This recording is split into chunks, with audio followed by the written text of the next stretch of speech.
Well, it is my sad duty to report that my attempt at making a mold of these has had a setback. Now, first of all, the RTV is supposed to have solidified, and it got too cold last night. That's one problem. The other problem is the mold leaked.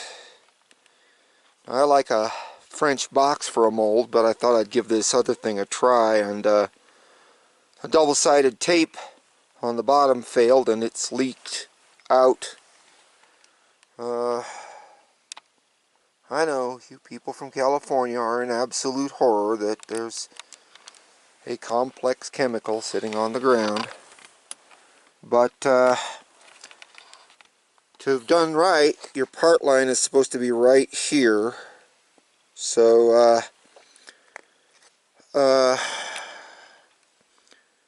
you can't say, okay, we're gonna add more material till it fills up to here, because if this kicks off, it would be, these two would never, what you would be pouring today would not connect to what you poured yesterday. If it never kicks off, well, you better just to take it all apart and clean it off. Now the part that gets distressing is because this is paint and this is beeswax, you can't use harsh chemicals to clean it off. So a lot of wiping, a lot of dish soap, a lot of Q-tips. Being honest, I'm going to show you the failures as much as it hurts me, as much as I'm going to show you the successes.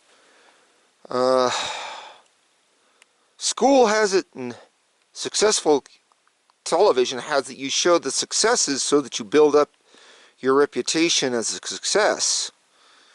I'd rather have you understand that failure is a part of the process. Just because you fail doesn't mean you stop.